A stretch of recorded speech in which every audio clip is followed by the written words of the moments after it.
Hey everybody, my name is Murray Foster of the Toronto Songwriting School. You are watching the Business of Music series presented by Toronto Songwriting School. This is the second one we've done. We hope to make this a regular or slightly irregular series, an ongoing series of interviews with people that can help you with the business of music, help you learn about the industry. Tonight we have Jesse Lundy, a very entertaining chap and a very experienced live music booker. And I guess without any further ado, we should bring Jesse out right now. Hello, Murray. Hi, how are you? I'm well, sir. How are you? I'm very well. First of all, I got to say, you know, that 40-second music we just heard, I think we got to do better than that. Like, it sounded so like podcasty. I don't know, you know, like I feel like we need something more exciting in that slot. Are you asking me to write something now? I think so. I think that's what. Okay. I have the music ready. I think this seminar should be about you and I writing music or walk-on music for the future series. So, how are you? I'm well. How about yourself, man? I'm very well. Why don't you give people a 30-second overview of what you do? Sure. I have been in the concert business for 25 years this year. I book rooms of all sizes, as I have for 20 of the 25, let's say. So I've made my bones largely in smaller listening rooms, somewhere like a Hughes room in Toronto, or perhaps the Carlton out in Halifax. But I also booked Philadelphia Folk Festival for 10 years. I book rooms like the Ardmore Music Hall, which is a 600-cap rock club. So rooms of all sizes, rock club type rooms and theaters. Mm-hmm. But I also work doing publicity. I've done management. I've even done a little bit of tour management. So kind of all sides of that live thing. I even did sound when I was in college. Right, of course, just because you need to know everything, basically. You're better off knowing everything. Yeah. And you're in Philly. Yes, sir. Yep, and you've been there for 25 years. That's your sort of home base now. Yep. I went to college at University of Maine, where I started doing shows as a hobby, I guess. I was in bands and stuff. But when I got out, I said, geez, maybe I could make this work, and was fortunate enough in the Who You Know department to have my uncle get me an internship with the big promoter in town here. Cool. And you and I have crossed paths many times. I mean, yep. you promoted Moxie Fruva shows in the 90s and Great Big Sea shows in the 2000s. So absolutely. Yeah. So yeah, we swim in the same river, basically. We do. You know, basically. Live music. So obviously there's a global pandemic. Yeah. And any discussion of live music right now has to have that sort of as a background or a foreground. So, but here's what I want to know from you. Sure. Talk about the before time. So, What did the industry look like just before everything shut down? What was it looking like? How was it feeling to you? Yeah, it was the live music industry was probably at its all-time peak in January. You know. Right. I really mean that. I mean, and that's not just the big arena shows. I mean, that's really all shows. And again, for a touring musician, I don't have anything on them, but I personally covered 200 shows last year, and that's not including ones that I played with my band or ones that I said, I'm going to go see a show tonight. I'll go see my friends play in a bar tonight, and that's a lot. It's a lot of shows. So it was great. It was booming. It did not necessarily mean that people were showing up at some of the, lesser known artists, but they were able to get the gigs. Mm-hmm. Yeah. And as you and I know, like, as streaming has become the main means of distribution of music, yep. And also that it pays so little, live music has become, or had become, the primary way for musicians to make money. It's not the only way. And so it's not surprising. I know that, from sort of Alan Doyle, Great Big Sea, from that world, over the last few years, there was such competition for live venues, certainly in Toronto. Mm-hmm. Like the Danforth Music Hall was booked a year and a half out, if not 2 years, And so, so managers of certainly of those mid-level bands had to be, they had to be projecting, okay, we're going to do an album in a year, and then we got to book this venue 18 months from now, because otherwise we're not going to get into it, Well, I'll just say this, that, and I'm sure you know this, but different rooms have different philosophies on how far out they're going to book. The folk world, and I mean that as sort of more of the old school folk world, definitely tends to book further and further and further out.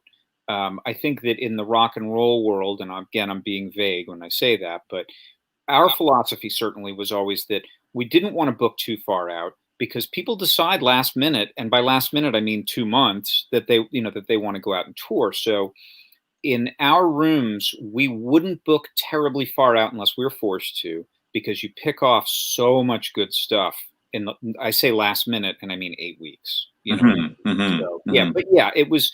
Philadelphia had, and I say had, so many venues. It was absurd. I mean, it was really absurd. So I think that artists of all size really could have their pick, at a certain point. Right.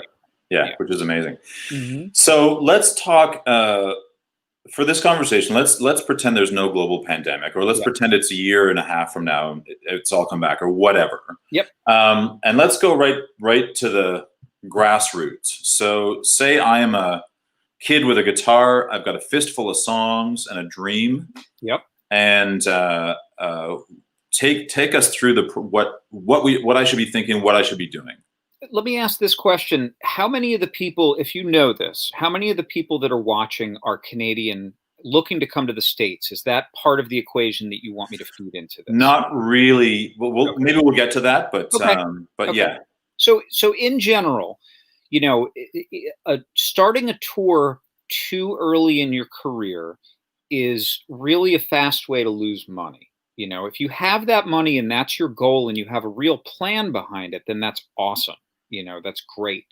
But if you are a local musician and you want to go out and start trying to get noticed in your town, the advice that I have always given, is that if you're as ready and as good as you think you are, your best course of action, and no one likes hearing this, but I promise you it's true, go and destroy open mic. Right. I can't tell you how many of Philadelphia artists that became big headliners in this town were because my open mic host called me and said, "You need to come and see this guy," and it was Amos Lee. And that is the truth. I mean, that is how we found Amos Lee. Our open mic host said it.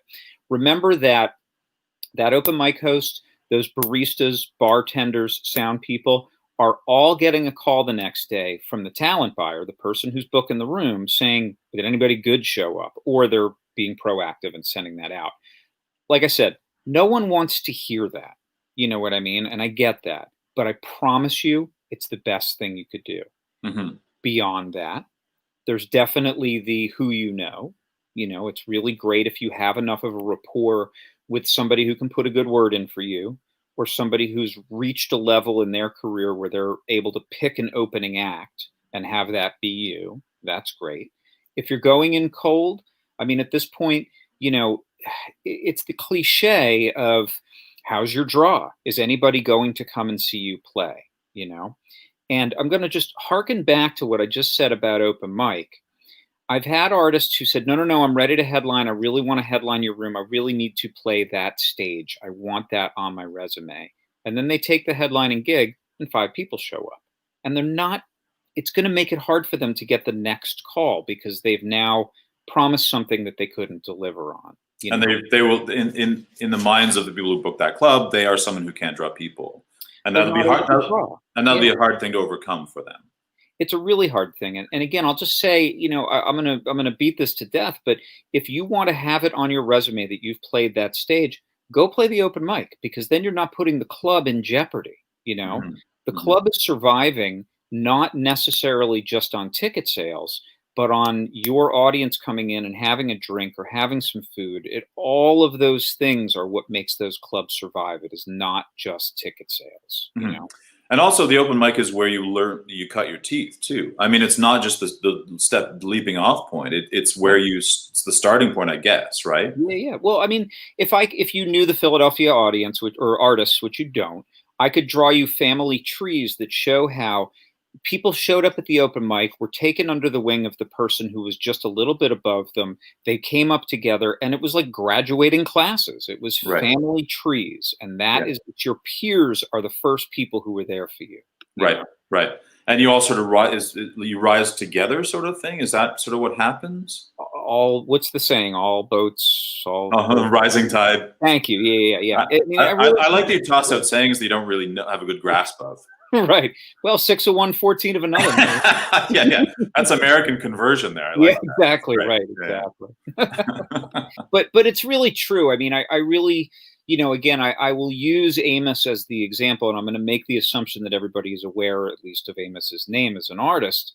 Amos was brought in. He showed up at open mic on his own, but other people of that scene who were still playing at that level, they all got together. Suddenly there was a crew, and suddenly they were taking nights and putting 4 acts on the same bill, but it was all the same people who knew each other. They cross-pollinated their audiences, and it grew naturally. And when Amos got to a level where he was able to hire musicians to go out and tour, guess what? Those were the people playing keyboards in his band and playing guitar in his band, and that it really does work like that. The meteoric rise of the songwriter, just because they're good at what they do, is rare. You know what I mean? There's probably also, I mean, as that community develops in the open mic scene, you're pushing each other, I'm sure. Yes. It's like, I've got to write a new song for next week, but I've also like listened to that song that guy just brought this week. I've got to top that, or I've got to at least stay up with this guy. So it's going to push you. Yeah. No, absolutely. It's strength in numbers. I feel like I'm throwing cliches out, but they're actually all applicable and true here. And that's a cliche that you actually nailed too. Right. Well, there's no math involved. Yeah. Let's avoid math for the rest of this, I guess. So how do you go from, and I guess you've half answered this, but how do you go from rocking the open mic to the next step? Well, again, the person or the people that you're trying to make an impression on really are the people who control the calendars in those rooms. So again, I mean, you have to get to that point. I mean, you have to get to that point where you're able to say, I'm confident that 25 people will pay $10 to come and see me play. Then there's a metric. You know what I mean? And then 9 times out of 10, the person, me, the buyer in that club, is going to say, okay, great. I'm going to give you $50 and I'll feed you dinner. You come in and open for this person. It's not, hopefully you're not in a situation where they're saying, here are those 25 tickets, go sell them. I'm not into that. I'd rather say, look, just do your job. Does that still exist? That feels like a really old school thing. It is super old school, and it does exist in certain circumstances. Right. If it's not being handed the tickets, there are certainly clubs where the door person is checking names off to say how many people came to see you play, which is also legitimate because that's how you get paid at the end of the night on those gigs. Yeah. Yeah. So if you're a promoter, booker, dude, which you are, and you go to an open mic, what are you looking for? Well, I mean, my personal taste in music is different sometimes than what everybody else, what really matters. I mean, I would like to believe that I can recognize a good song when I hear it. And I think that you and I had a discussion about when I was at Nova Scotia Music Week and saw Leanne Hoffman, who had a song that I'm, of course, completely embarrassed to forget the title of. It was so exceptionally good that it's in my list of favorite songs. It's on my playlist. But there's a difference, I think, between one of the things that you have to learn when you do a job like this is I'm not booking on personal taste. What we say is you book with your head and not your heart. You know what I mean? So what I'm looking for is it doesn't necessarily have to be that you're 100% ready. It's that you have a bit of confidence on stage, that obviously the songs have to be good. We have to be dealing with decent songs to begin with. I want to see a personality. It's really important to me. I know that's my preference, I guess. I really like when people have a personality. Not everybody does. Some people are really just up there doing their thing. That's fine. But I like to feel like I can see that person connecting with the people in the audience. And that you're coming away and you're overhearing, hey, that guy was really good, or that woman wrote an incredible song, or her voice, you know what I mean? You want to hear it from other places. You need that validation that what you see in an artist is real, you know. I have absolutely picked losers over the year. Losers is a strong term, but you know what I mean. I've picked acts that were not able to do what they needed to do just because I felt like I understood what was happening. So, you know, in that live performance, again, I want to see I want the songs there. I would like to have the musicianship there. But I'll also say this about musicianship. Sometimes people are great songwriters, incredible singers, and great performers, and maybe they're only playing a keyboard or guitar as a very basic accompaniment. I don't need to have Jaco Pastorius or Jimi Hendrix. You know, I don't need fireworks. I just want competence, you know. And sometimes it's better to say to somebody at a certain point in their career, now's when the time when you need to pick up an accompanist. And you should just be a singer because you're a front person. That's your job, you know. So yeah, that's a roundabout way of saying, you know, it's never going to be fully formed at the beginning. You have to be willing to have an understanding that people have to grow, people have to mature as artists, and I totally get that. Yeah. When Moxie Groups was starting out, you know, we started out busking on the streets of Toronto, and we didn't have much aspiration beyond that when we started out. But we quickly learned. I mean, like, if an open mic is a tough situation, like a sidewalk is tougher, right? And we did that for 3 years, right? And we were doing sketches, and we were doing, you know, we had costumes, and it was a vaudeville act on the street, basically. Yeah. But we quickly learned how to grab the attention of a passerby, and we had a bunch of tricks for that, and we carried a few of them into venues, you know, into our live career. But we always had that instinct of like, what's the different thing we're going to do to grab people's attention, you know? And I know with Great Big Sea, there was similar, like they engineered their live set for high impact, right? And they, you know, and they're very conscious of that. So I'm wondering, in your experience, and you can use sort of generalities or specific examples. What are some specific kind of shtick things that, and I don't, that sounds derogatory, but what kind of like tricks have you seen in a live, like, open mic performance that was like, that person, that was great, that got me, that got the audience, you know? Yeah. Well, that's a good question, you know.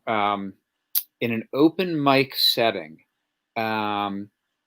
or even like a live, it's just a solo live performer. Yeah. Well, I want to say this, you know, I want to first say that one of the greatest things I ever saw in my life was Fruvis opening a show with half of you in the balcony and half of you on the stage. And the song was Spider-Man. And it was so awesome. I was so glad. It was such a great moment. You know, okay. So I think that, you know, there's a formality that a newer performer might feel at an open mic. Okay, you get up, you plug in, you look at the audience, you say, thank you so much, everybody, for being here. This is my first song, blah, blah, blah. You play your song. You know, it's okay to break out of that. It's okay to let your formal guard down a little bit, you know. And I'm going to go back to Amos as an example, only because he was good at this. And I love Amos. I think he's a great dude and a great act. And I just keep coming up with these because of him. But I had him on a show as an opening act where he was getting paid $50. And he had a 20-minute set. And instead of just doing his songs, he kept calling other musicians up out of the audience. And we didn't know he was going to do this. So by the end of the set, you know, he's got like 4 or 5 other people on stage, and it was hysterical. You know what I mean? Luckily, it was a headliner, a guy named Ed Harcourt, an English guy. Luckily, Harcourt had a sense of humor about it, but Amos really, really showed him up by just taking over the stage, you know, which was pretty cool. I think that, you know, being able to have a current event to discuss, having something that is just doing something that not everybody's going to expect, you know. I mean, I expect you to go up and play your songs, of course, you know, but to make me laugh, like, please make me laugh, you know, or say something really poignant, you know, end the song and say something really poignant about it and just leave everybody kind of stunned, you know. So again, it's the unexpected, I guess, is a lot of times what really differentiates that live performance in a situation like that. Yeah, and you also, I mean, as you and I both know, you have to do enough live shows that you're comfortable enough to do that thing. Like a big part of your job initially when you're doing open mics is just competency, right? Yeah. And doing it enough where you know the chords of all your songs without thinking about it. You know all your lyrics, and you do it enough that the experience of doing an open mic isn't freaking you out. Yeah. Because once you get to that point, then you can be funny, and then you can be charming, and the other stuff becomes possible once you cross that threshold. I think it is really hard for people. I mean, I know that it's really hard for people to break into a place of being comfortable enough on stage to do what you have to do. And I had this discussion with my wife the other day, because I play guitar in bands, but I'm not a very good singer. And so typically I'm just the guitar player. And it really is that moment. And I don't remember specifically what we're talking about, but the moment where you just have to say, I now have to sing this song, and I can't cop out, and I can't say, oh, just skip it and go on. You know what I mean? Like, you're there, you have to do it. You know what I mean? And you really have to get used to that. And you really have to just be strong enough to really make that count and be like, I'm either going to live or die right now, you know, just do it, man. You know? Yeah. Maybe even taking some acting courses. Right. You know what I mean? Yeah. Or just sort of some sort of interpersonal communication thing, you know, is really, really helpful, I think. For people. Yeah. And, you know, I've had students over the last 5 years, a few of them in particular, who were doing, you know, they said, I'm gonna do the open mic thing, and I'm gonna really target it, right? And they learned that there's an open mic summer in Toronto, or there was, every night of the week, and like multiple open mics every night of the week. There you have your choice. Yep. And so he was doing 3 or 4 a week, right? And what a great way to learn the craft, right? Yep. I mean, it's just like you're gonna do 2 songs every night, 5 nights a week or something like that. And I'm sure Philly's probably similar to that. Well, let me tell you something. You know, 2 things. One, when I was learning how to play guitar in the early 90s, I'll put it to the summer of 92 and 93, all we did 3 nights a week was go to blues jams, where you're playing with guys that are 15, 20 years older than you and are a lot better than you. And they're like, okay, come up and we're going to play a Muddy Waters song. And you're like, oh my God, you know what I mean? Oh my God, I got to get it together. What a great crash course in learning, you know? But the other thing is, Philly, I'm betting, is similarly arranged to what you guys have in Canada, in that I can get in the car now from Center City, Philadelphia, and drive 30 miles in any direction and find a club with a good open mic, you know, and I can then develop. If I go Tuesday night to Steel City, and Wednesday night to Puck, and Thursday night to Havana, all of them are only a 30-mile drive from here. They're all separate enough markets that if I make a commitment to go do that for a month straight, right, that by the end of that, I'm going to have 4 markets. I won't just be playing Philly. I'll be able to then leapfrog over myself around the marketplace without overplaying any one specific place. And that's another really great way to do it. It doesn't have to be the same room. It's better for you to develop it's really good for you to develop in front of your peer group, but it's really good for you to develop in front of total strangers too. Yeah, and you can treat that as a tour. Like you were saying, like, don't tour before you're ready to. Yeah. But if you create this like sort of circuit for yourself of open mics, that's you could think of that as a tour, you know. Totally. And that way, I mean, look, again, you have to just remember that it's the gatekeepers. The gatekeepers are the people who are saying, well, you know, maybe I'll let Murray Foster come and play if you know what I mean? You're trying to impress those people, you know, or at least get the message back to those people that you're impressive. You know? The other thing to say about open mics, and I guess live performance in general, but specifically open mics, is that it's not just that you're becoming competent on your instrument and learning how to sing. You're learning how to win over a crowd, and you're learning how to win over a crowd that is like sometimes there's the Leaf game on over your head, right? Or somewhere in the room, and there's you're battling all of those things, and so you're not just learning how to play guitar and sing. You're learning how to be more interesting than the Leaf game. That's right, and that's incredibly hard to do, and that takes a long time, you know. Yeah. And it may not be, I mean, depending on what style of music you do, those situations can be brutal. I mean, Yeah. that can be really hard. Yeah. Yeah. Yeah, definitely, definitely. It's the finishing school. It's not the finishing school. It's the college. That's where you're going to get your live music education to get you to a place where when you go out and tour, you're Yeah. ready. Yeah. That's Yeah. it. It's also, it's where you get like kicked in the teeth by an audience that hates you or just Yeah. ignores you, right? Yeah. It's also where you find out which of your songs work. Oh you yeah, know definitely. like it's and I've been hearing this from, I know this personally, but I've been hearing this from students who are doing the live music circuit, where they're saying, I did 3 songs and now I know that song number 3 is not it. Like, I lost them. I lost them in the first 30 seconds, Yep.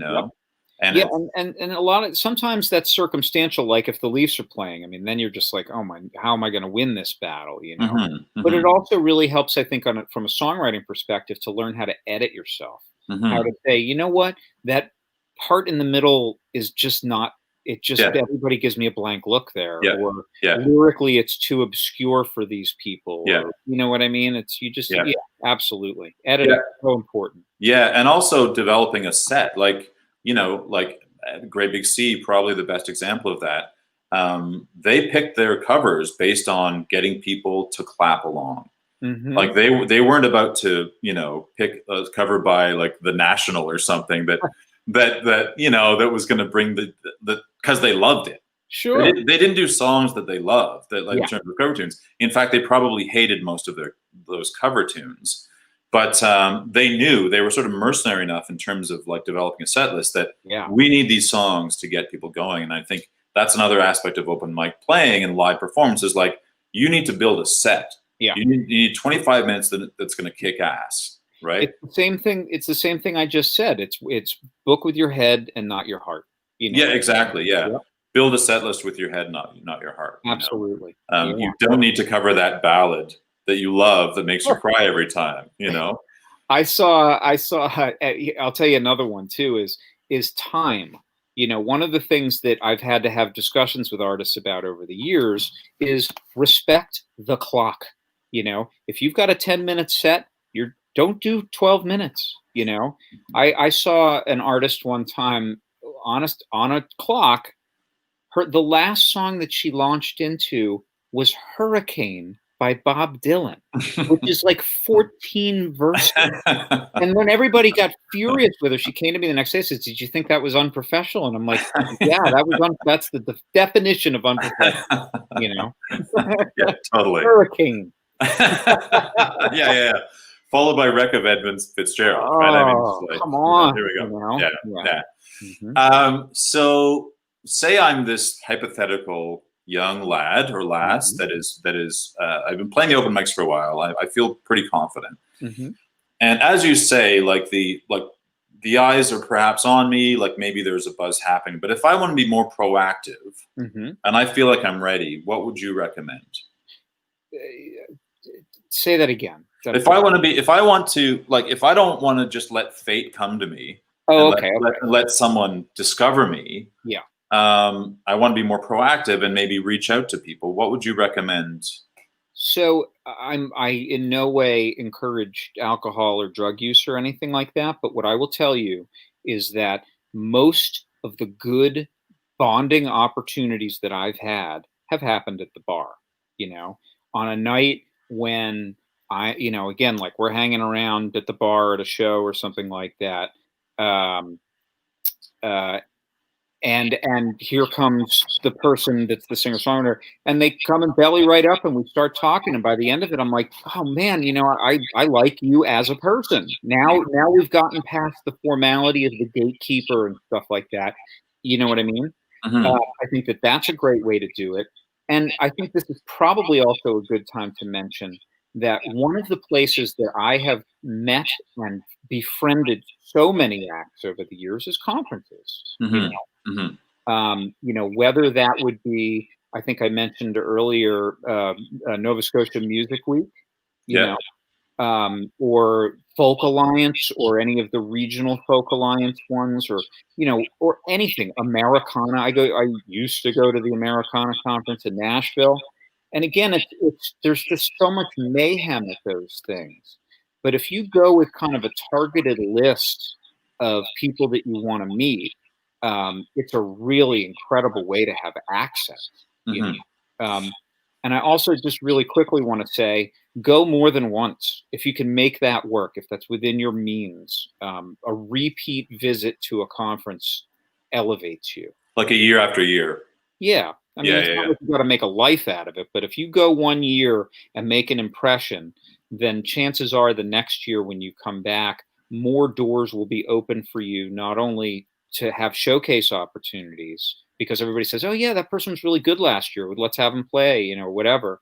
But there's a familiarity to say, hey, remember, Murray, we met last year at the conference. I'm Jesse, and it was really great to meet you. And if we have a chance to get a drink or a meal or something, we should do that, Mm-hmm. So Walk people through what happens at a conference, like what they are, like are they themed, and just is it a Sure. weekend, and what happens through the weekend? Well, I mean, obviously it depends.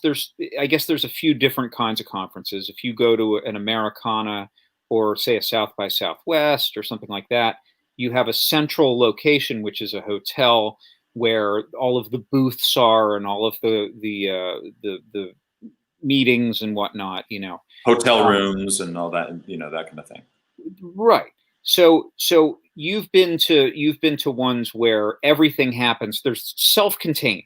Everything is in one hotel. So if you go to Folk Alliance, you're going to have all the conference rooms, as well as the lobby and the bars and whatnot, filled with people. But then they'll have maybe like 3 floors of the hotel dedicated to the conference. And what happens in those is people rent out the hotel, they rent out the rooms. They'll push the beds up against the wall and turn the room into a venue, decorate it, put in a small PA or not, depending on what kind of thing is happening in there, and be the host of a showcase room for the late night after the main showcases happen. And I absolutely love those, because there's no driving. You don't have to go anywhere. It's easy. You can just wear your slippers around, I'm a huge fan of that setup. But other ones, and I'll go back to, again, Americana or South by Southwest, where everything is happening in clubs everywhere. Clubs, bookstores, parks, you know what I mean? There's just tons of things happening. It's a lot harder, I think, for a relative unknown to get noticed at those things, only because people's agenda also includes travel. And that can be tough. And it can be a little all of them can be a little overwhelming your first time in. There's no question. But, again, like I've at both, at all these things, I've met so many incredible people just because you have that access, Mm-hmm. Mm-hmm. And if you're stumbling around drinking beer all night, you're not necessarily feeling super mega formal. You're like hanging out. You're all hanging out. You're all on a relatively the same level. Yeah. So yeah, and if you choose to go to those things, they provide you with materials who will tell you who is going to be there, so that you can send your press kit, ahead, and say, hey, here's some links to my EPK. Please give a listen, and here's the showcases I'm going to be doing.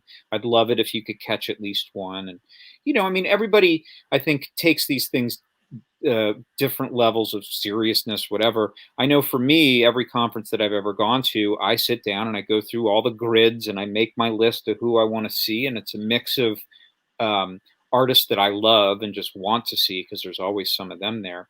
But I'm always getting pressure from managers and publicists and agents, and frankly from the artists themselves, to come, lobbying to come and see their show. So it's been really good. And a lot of acts that I've worked with over the years, I've gone to conferences having no clue who they were, and come away not only hopefully with a friend, but with somebody I would work with. Mm-hmm. So from the perspective of an artist who has been accepted into a conference, what's your advice? What do you arm yourself with? How do you approach people? What do you hand them? Like, it used to be CDs. Is that still a thing? Like, I at this point am grateful not to get that many CDs. It actually, I mean, that's what we had, that was fine. If there's travel involved, which there aren't any music conferences in Philadelphia, so I'm schlepping a bag. I have to think about what's going to make it back on an airplane, so be considerate at this point. And I know it's not usually CDs, but you know what I'm saying. I think that a business card size thing, or an 8.5 by 11 sheet of paper with all the info is great. I think that if, as an artist, you could say, please let me have your business card, I will forward you an email to remind you that we met. You know what I mean? With a picture of me, like that kind of stuff. Reminders.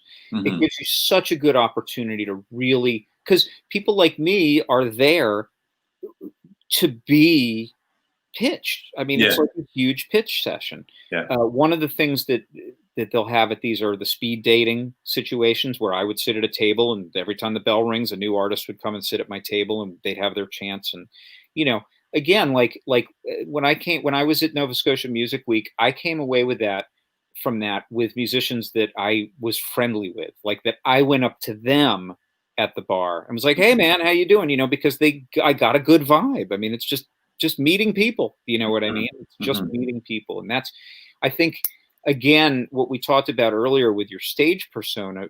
For me, I want people to feel comfortable. I'm much happier dealing with people who are hopefully not being like, excuse me, sir, Mr. Man, like, I mean, I get it. I mean, I understand that that's how people are. And you're a massively daunting person. I'm such a huge personality, like the intelligence, the looks. I mean, that's right. That's right. I'm a millionaire. I made $1 million in 25 years in the music industry. That's great. I'm terrified speaking with you right now. Yeah, good. I'm full of terror. Yeah. It's very daunting. Well, I love what you said.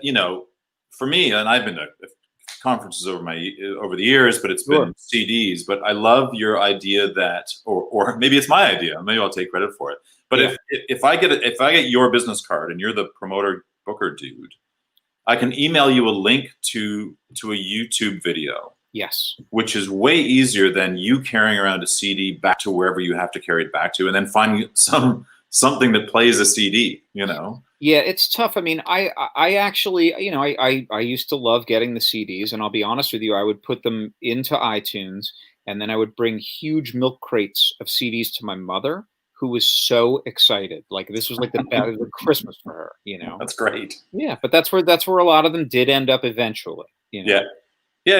It's great. But I think there's, in this digital world, in my head, I was like, there must be a better option than CDs, but what is it? It just it didn't occur to me what that is.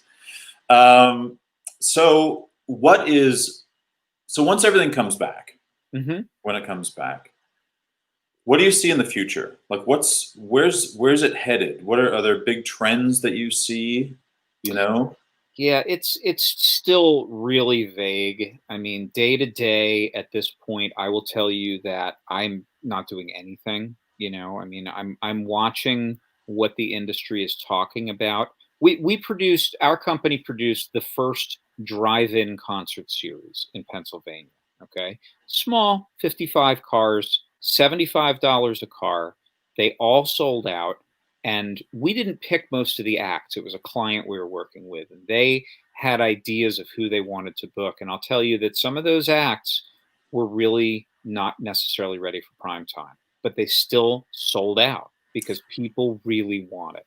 Do you mean, was that like there's a stage and people in their cars? Yeah. What does that look like? Well, there's a couple of different models. I mean, and really what it revolves around is how big it is. For 55 cars, we brought in a sound company, and it was played off the stage just like a regular concert through the PA. So they have their windows down. They're sitting in their cars. So in our case, the parking lot would hold 150 cars under normal circumstances, and we put 50 or 55 in there. So everybody got a parking spot, and then the spot next to them where they could get out and sit in chairs, cool. If they felt comfortable with that, masks were encouraged. I think that a lot of people did not wear masks because it was outside. Personally, just my own personal opinion, I'm still not comfortable with that. It's everybody has a different comfort level now. And we keep trying to explain to everyone, because people ask this question, if they come up with a vaccine by the end of the year, I still question what next summer is going to look like. Mm-hmm. I Mm-hmm. still don't think, I've said this, we have a moral responsibility as promoters to not have people congregate indoors. And we have a financial responsibility not to lose money to prove that a show with 12 people in a 150 capacity room can happen. You know what I Mm-hmm. mean? It doesn't matter. It's just not that important right now. So the outdoor thing, which doesn't say anything about this winter, of course, I think that this winter, I know that some of my friends will play the brew pub gigs where they're sitting under a heat lamp outdoors, distanced from others. And that's fine if you're comfortable doing that. Great. You know what I mean? But once it gets cold, there's going to be a tent over that, and to me, that's a big question. I think that if you are considering doing something like that, as much as you want to have heat, I think that having a fan near you to keep air moving is really important. Um, I don't know what to say about singing through a mask. I don't think that works really well. So everybody's got a different level of comfort. Next summer, what I predict happening is that we book we book 3 outdoor summer concerts in the park things, right? And those vary in capacity. And Murray, you've played with Fruvis. You guys did concerts under the stars in Upper Merion at least once because it's a legendary show. And that lawn held 2,000 people. And what we said to our client this summer, before it really became clear it wasn't going to happen, was just 250 people on a 2,000 capacity lawn. You're going to be okay. You know what I mean? I think that that's comfortable, Mm-hmm. But I think that those things are going to pick up. I think we're going to see a lot more of those, unless things get worse, which I'm hoping, obviously, that they don't. I cannot conceive of a return to indoor concerts with any more than,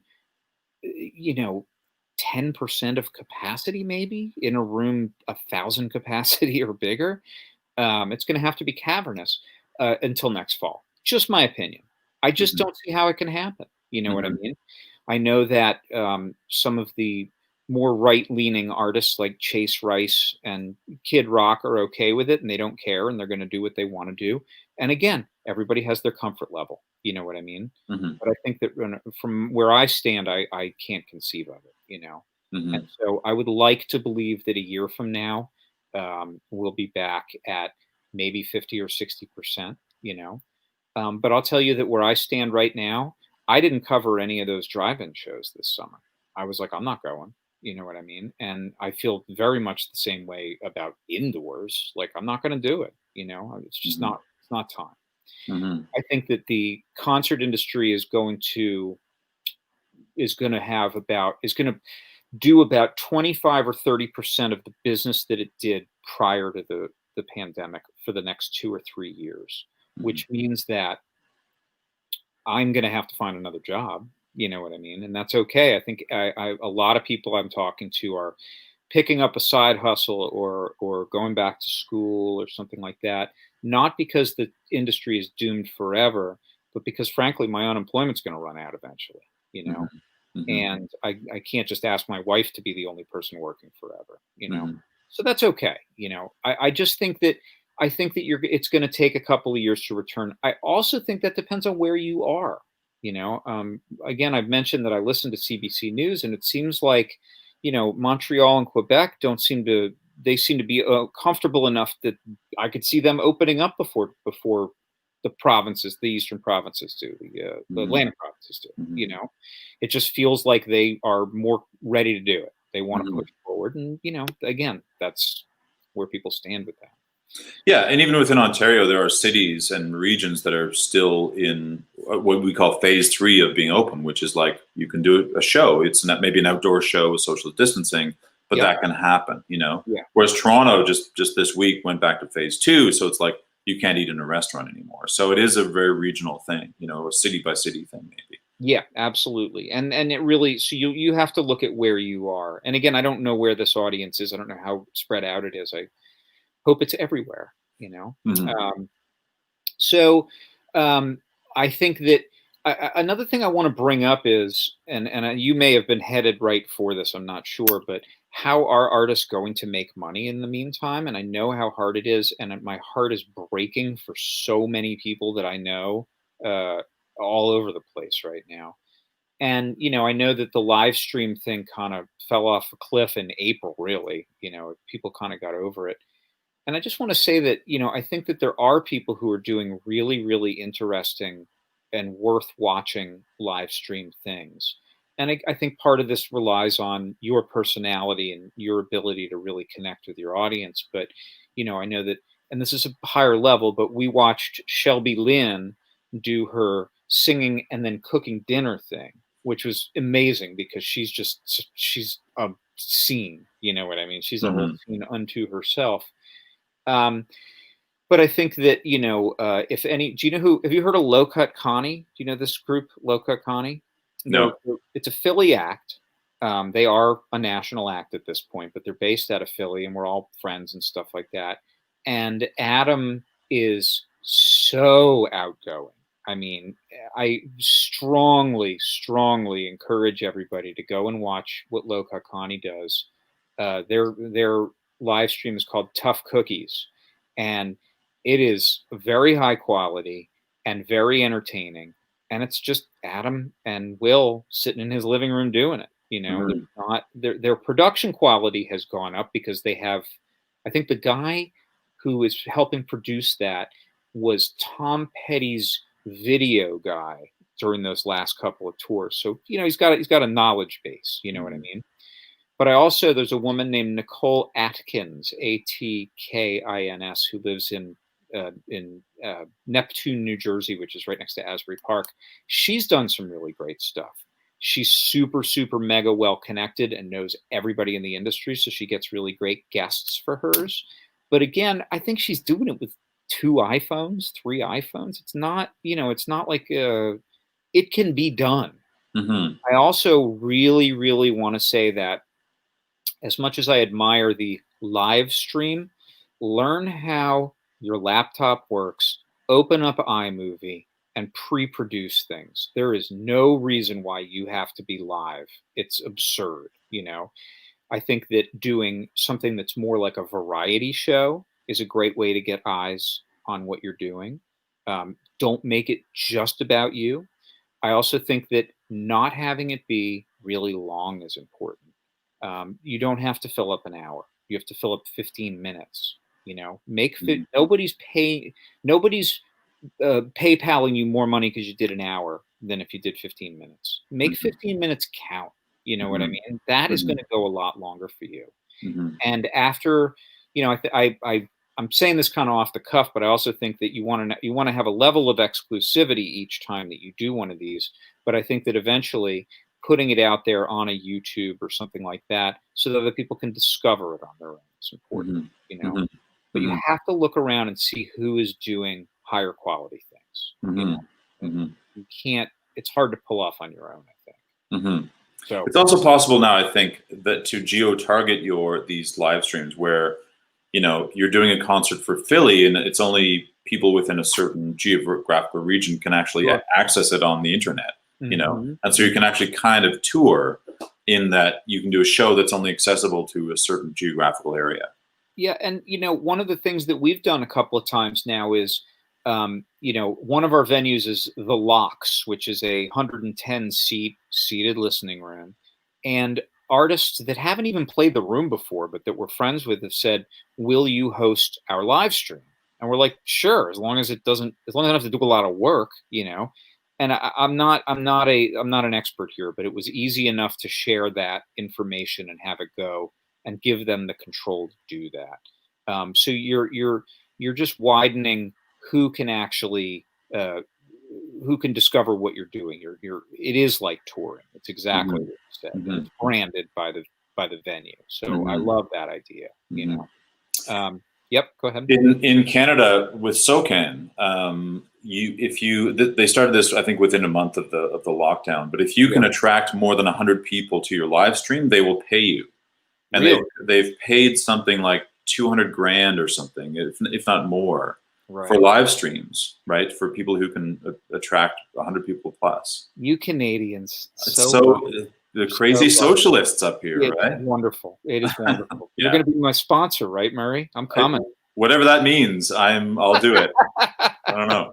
You know, I'll meet you at like the Manitoba border. You know, Yeah, like where there's no crossing. It's like some field. That's fine. And That's we'll fine. flash flashlights at each other. You know, I have great boots. I will run across that field. You'll need some kind of knife as well. It's very dangerous. That's fine. Extremely dangerous territory. That's totally fine.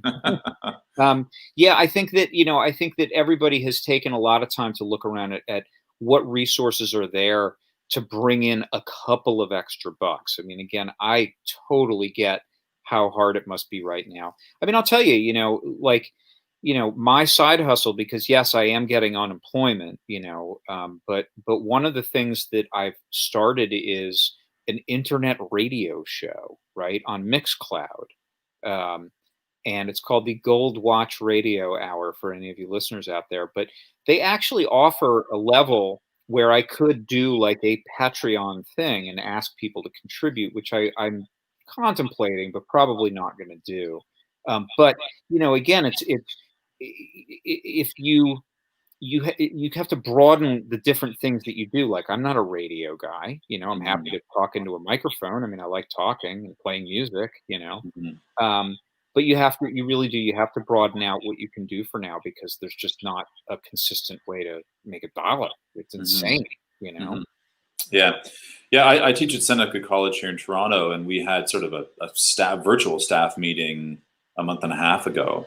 And what came out of that meeting was we need to be actually teaching a course or part of a course on how to do live streams. And we just had this moment where we just realized that, because the pandemic's not ending anytime soon, we had a bit of a knowledge base. Like, the few people in that group of these 10 teachers had been doing them and had a bit of knowledge. Right. We're like, we need to, before Christmas, we need to do 1 or 2 classes on a good live stream, the tech, how to present, the do's and don'ts and all that stuff, because it's not, as you say, like, even if live music is back partially a year from now, the Zoom thing is not going away. No. Right. I mean, it's going to, 5 years from now, this shift to virtual stuff is still going to be part of the ecosystem, in some way, Yeah. So long term, you need to learn these skills. I'll tell you something, for the people who are listening to this, if this is a strength, if you know how to do these and are doing them well, I don't think that you hire yourself out. You know what I mean? Everybody understands what the ecosystem is right now. I used to do a lot of consulting work in the past, basically for free, because I made a living. You know what I mean? And it's like, well, I'll give something back. If somebody, I'm not going to, have somebody PayPal me $10 to ask me a question. It's absurd, But yeah, I mean, at this point, I'm like, you want to play 20 questions? I'll play 20 questions, no problem. But I got to pay the bills too. Yeah, these cats are expensive. We have a question for you from a listener question. All right. How valuable and important do you think the P2 visa will be in the post-COVID music world? It's really hard to know the answer to that. I get what you're asking. The P2 is the one that's a couple of years worth, right? Is that? I think so, yeah. Yeah, okay. This is an artist who has done conferences, I think, in Philly, or certainly Canadian artist who's gone down to conferences in the States. Okay.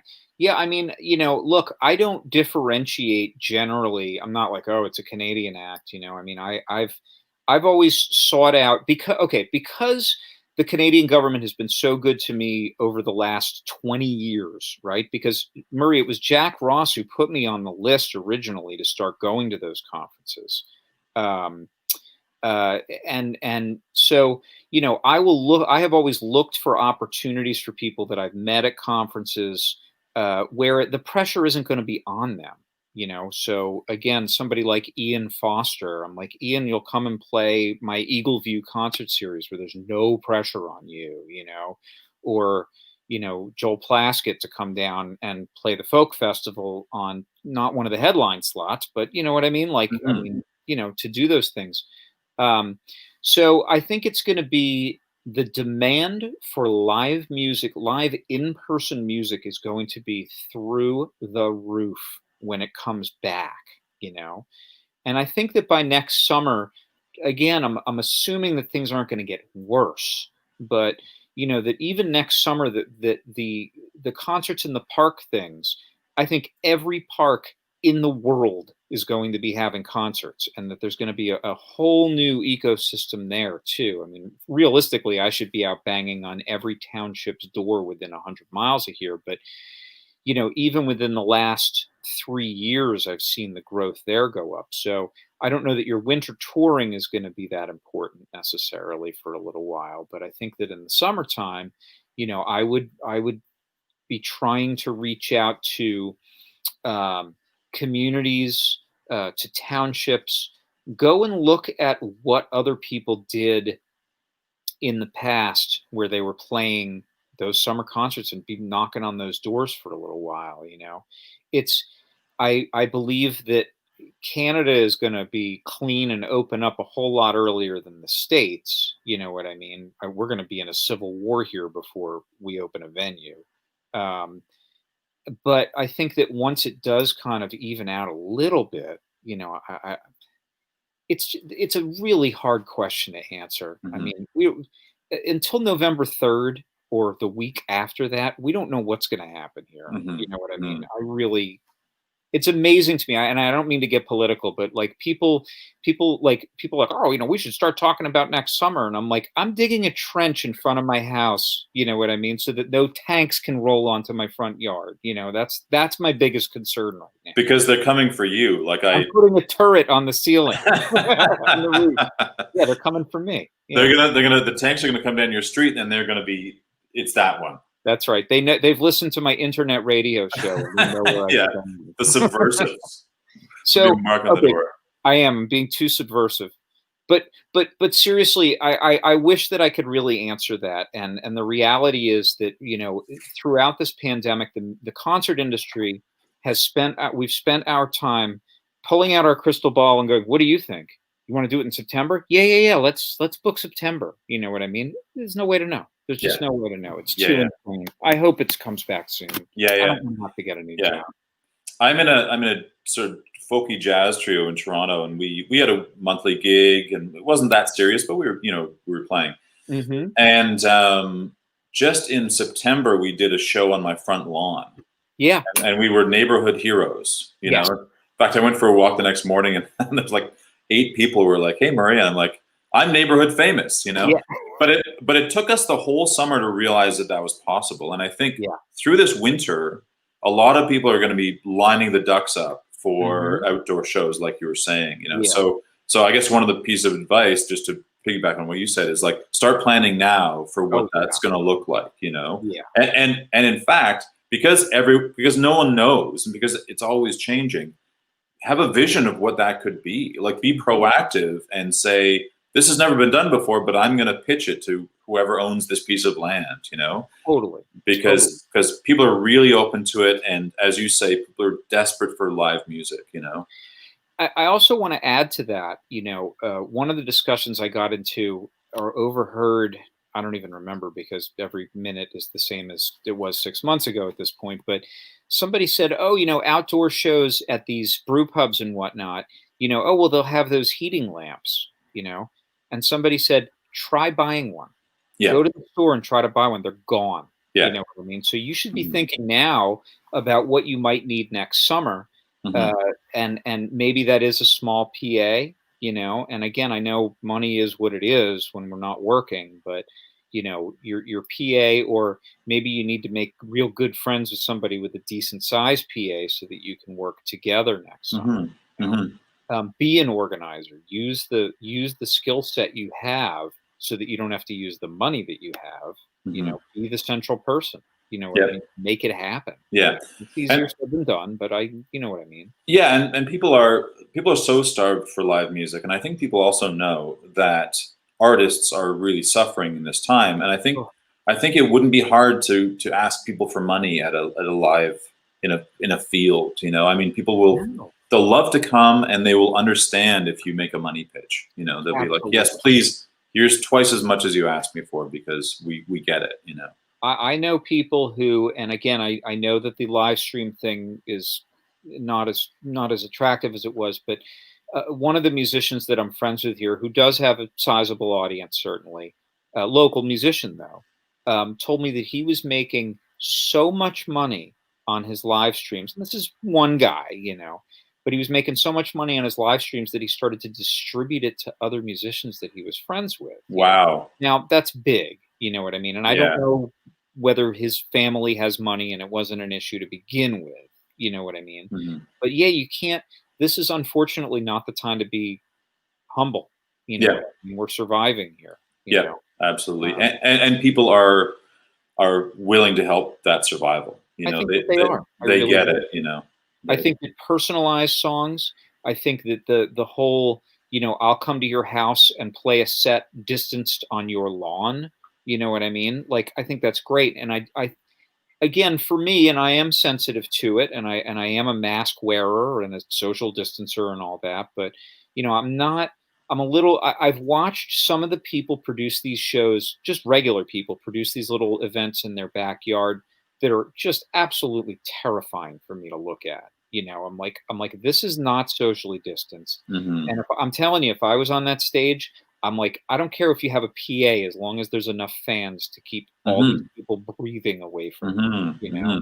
Mhm. A fan is going to become the new best friend. A Mhm. fan that's not pointed directly into your microphone, hopefully. Yeah, yeah, yeah. Just air circulation. Very Yeah, exactly, yeah. important. I don't want to keep you much longer. Is there anything else that occurs to you that we haven't covered that you want to throw out there?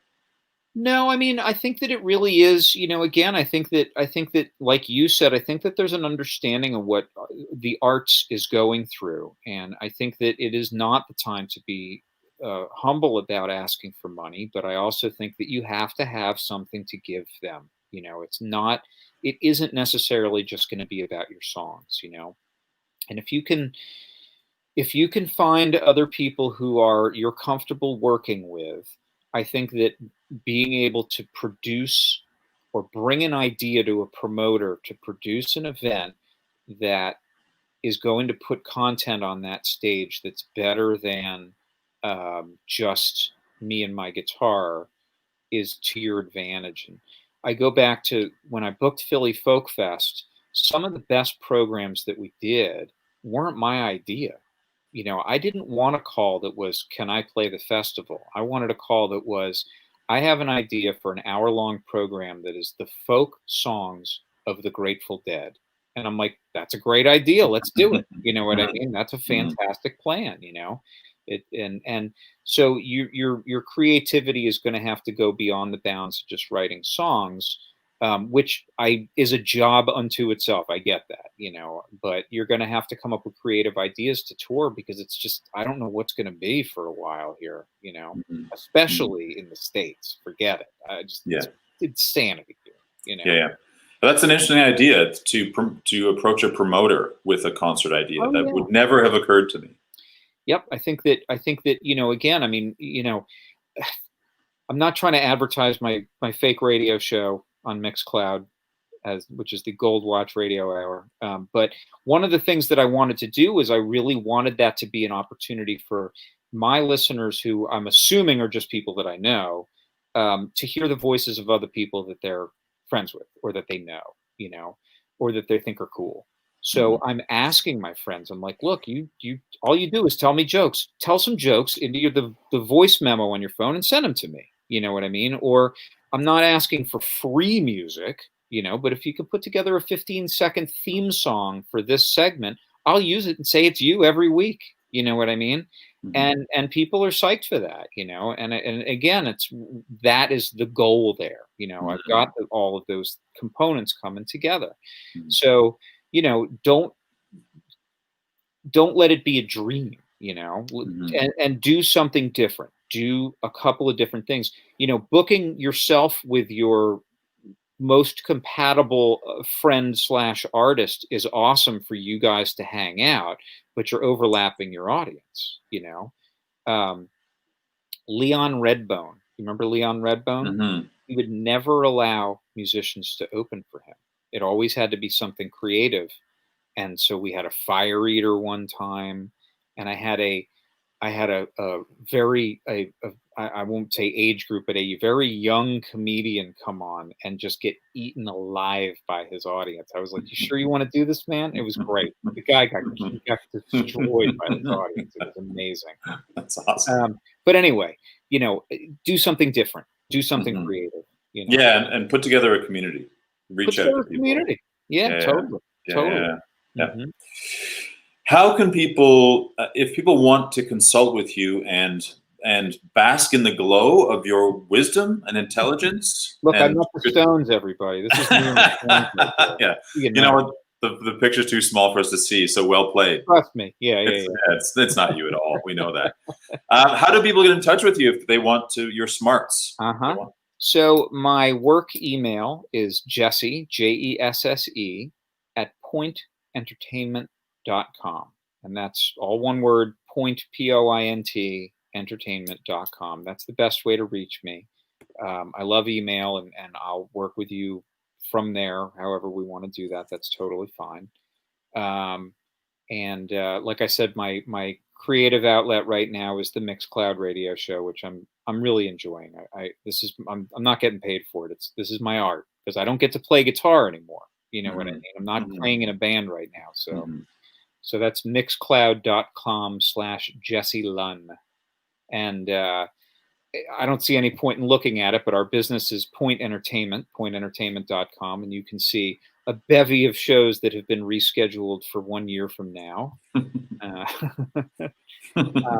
Yeah, that's where I'm at. I'd be happy to talk to anybody. And because I've been fortunate enough to spend as much time as I have in Canada over the years, I have a pretty good working knowledge of what goes on up there too, assuming that everybody is Canadian, Yeah, which I think is a safe assumption. Yeah. All right, man. It was really great to see you. It's really nice to see you too, Murray. I'm trying to think of the last time, which may have been at Folk Fest. Yeah, it would be something like that. Yeah. I think it was the first year that I booked. It was 2008. And I remember being on the bus with Great Big C at the end of, I'm supposed to be doing the big breakdown at the end. And Redbreast, does that sound familiar? Yes, it sounds very familiar. Too familiar. We got back to the campsite after drinking a bottle of Redbreast with you guys, and there was a reporter there who wanted to talk to me. And I was like, it's just not going to happen. Sounds about right. It was good. It was very good. Yeah. I feel like you've never forgotten anything in your life. I remember a lot. I really do. I really do. That's very cool. I try very hard. I remember Fruvis and Sarah Harmer at Atlantic Cape Community College in New Jersey, and there was a production of something happening on the stage, and there were these enormous letter blocks like little kids have, with a letter on them. And instead of striking the stage, you guys were like, no, you have to leave this. It was such a killer show. That was what you got. And forever I've used that as an example, because we've worked with theater groups before, or theaters where they were like, oh, well, there's a production and we couldn't possibly move all this stuff. And I'm like, why don't people have a sense of humor? Get a sense of humor already, Anyway, yeah. Yeah, that's there awesome. Mm-hmm. Cool, man. All right. This is great. Thank you. It's really great to see you. And I hope all of the people out there, I don't know how many of you are out there, but I really appreciate you taking the time to listen. And I swear, that's me right back here behind me. I believe you, even if no one else believes you. That's right. I buy it for sure. All right, man. Have a great night and best of luck. Be well, everybody. Yeah. Thanks again. Yep. Yeah. Bye. Cheers. Thanks, everybody. Again, Jesse Lundy. I'm Murray Foster, Toronto Songwriting School. We'll be doing these more of these Business of Music seminars. So check the website, torontosongwritingschool.com. Join the mailing list, and you'll know everything. That was a really fun show, really fun night. Great to chat with him. And tune in again, and we will see you later. Have a good night.